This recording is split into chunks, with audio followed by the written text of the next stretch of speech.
All of us remember this. It's still there. Only the names have changed. But we thought to go back and research when the hospital was begun and trace the history of the hospital. And here in the Dunklin Democrat, now, we could not find in the Democrat archives themselves, in the old books that we've been looking through, we could not find 1949 nor 1951. So we came here to microfilm, and everything is here. All of the papers from the beginning. This is a treasure trove of information.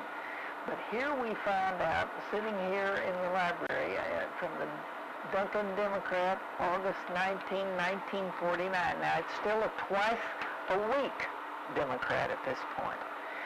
And you'll see here that $10,000 received from the state, from the county hospital. And the county treasurer was Tom Baldwin, and he got the check for $10,000.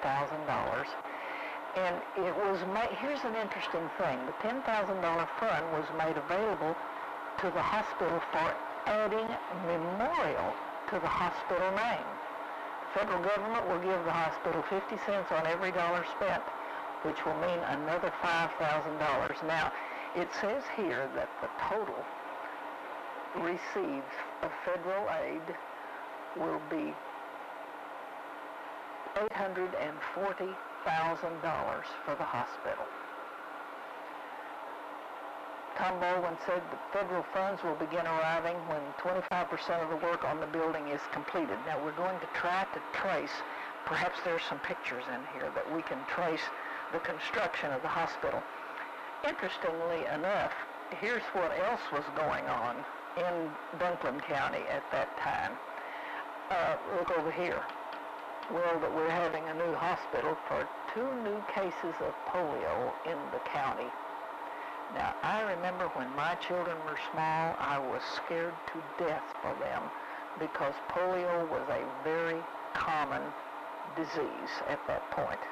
And you remember when we began to get our sugar cubes with the Salk vaccine, and what a tremendous thing that was to be able to defeat polio.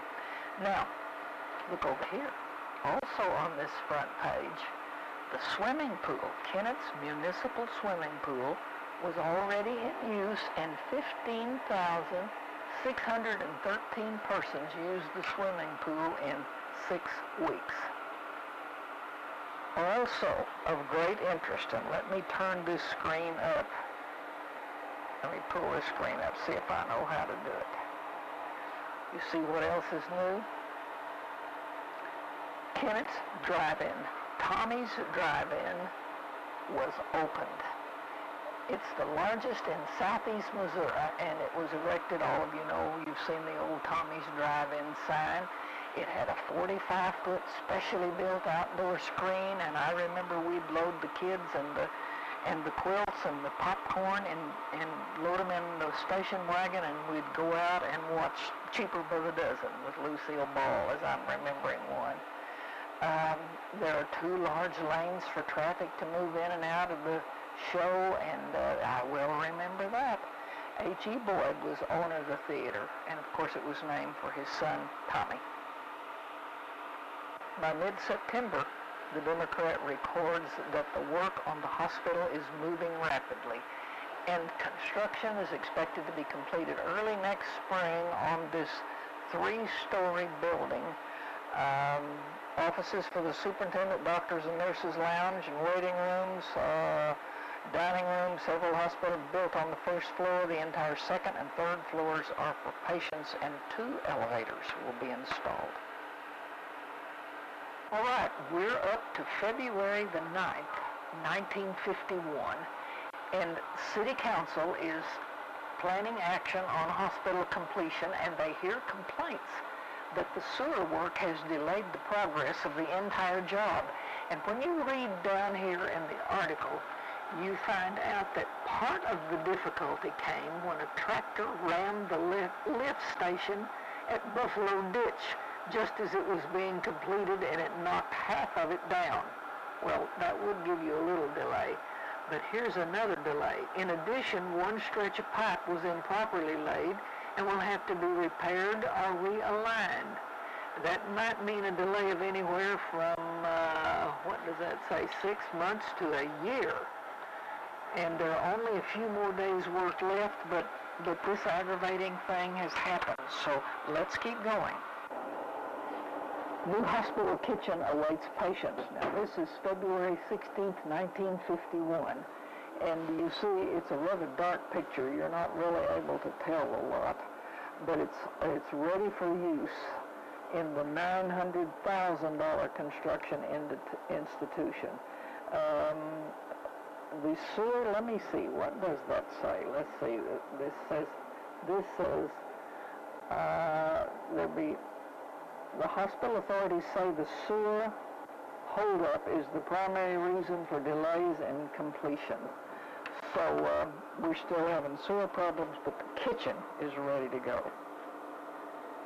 An interesting thing, by February the 20th, the construction superintendent, the contractor, E.M. Seitz of Malden, came and asked to be paid for the part of the project completed so far.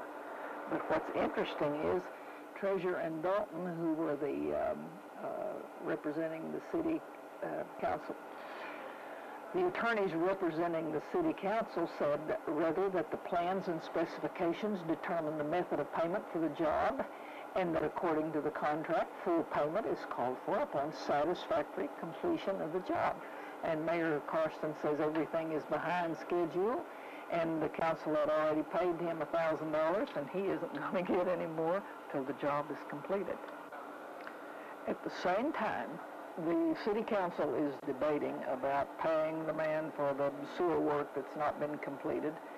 South Ward School bids have been let, and they have come back and they're too high.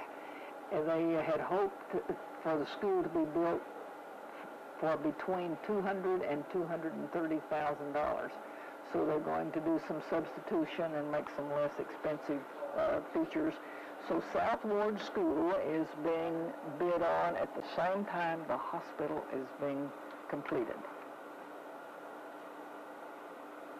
April 24, 1951. Here is published a list of the medical staff at Dunklin County Memorial Hospital.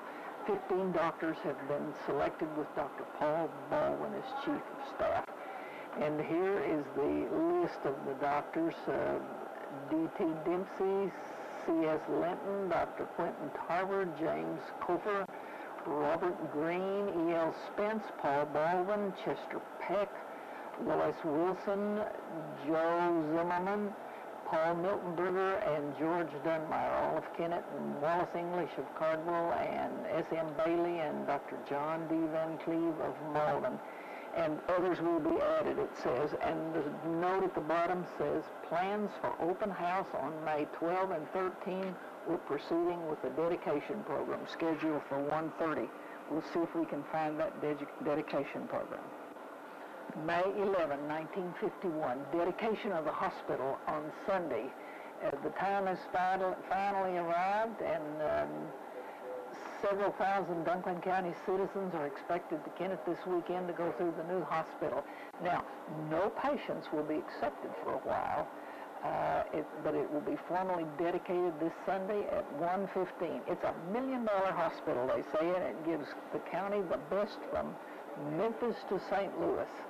It's been under construction for over 2 years, and completed at a cost not far under $1 million. Represents the collective efforts of scores of Dunklin citizens and organizations. And there's the first picture that we've been able to see as we've gone through these files.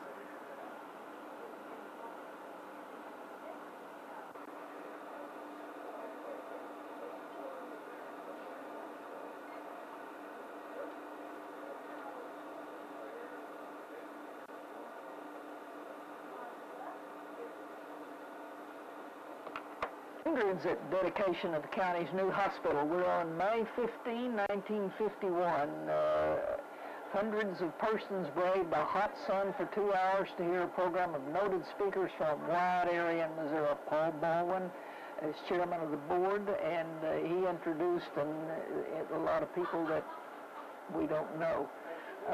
Senator John Noble of Kennett was here, and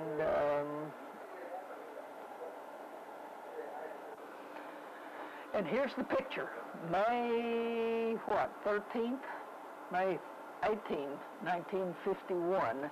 And here's a picture of the dedication ceremonies. Dr. Paul Baldwin is directing the dedication, and it was a big day. The elderly physician seen above was the master of ceremonies and been active in the project since its inception. He's chairman of the hospital's board of trustees and also serves as chief medical staff.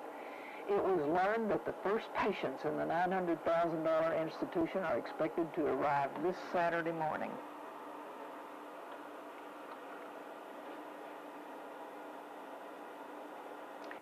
At the same time as we've been going through this hospital construction and dedication, we have also been looking at the bids for South School.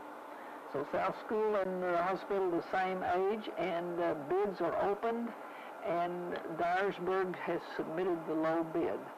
And we'll be beginning to construct South School. All right. June 1st, 1951. Do you want to know who was on the police force in Kennett? There were 8 people. Here's the day force. Here's the day force. And it says, these stalwart citizens keep the peace. Now, I have to get my glasses focused to get up here. Monroe Bishop, Chief Ed Fuller, Huey Oakes, and Tom Grooms. And the night men are Ernest Kirkman, Charlie Bulla, Fred Helton, and Jess Ledbetter. And they're the stalwart men who keep the peace. Shirt plant closes after 3 days with work at standstill. This is June 22nd, 1951, and many of you ladies in the audience will remember this time. The Ely Walker Shirt Factory was closed. Evidently the union says it's no strike, but there has been no work going on, and even though they denied it was a strike. The workers say they were dissatisfied with a recently proposed production list on a single type of shirt, which they said would reduce their wages considerably. So the workers had a complaint, there was work stoppage, and we're June 22nd, 1951. Okay. June 29, 1951, it's official. The city and the county have the same library. Now, I did not ever realize that Kennett had a municipal library, but they are all combined, and their plans are being made to remodel the city library so it may be used as headquarters for the whole county.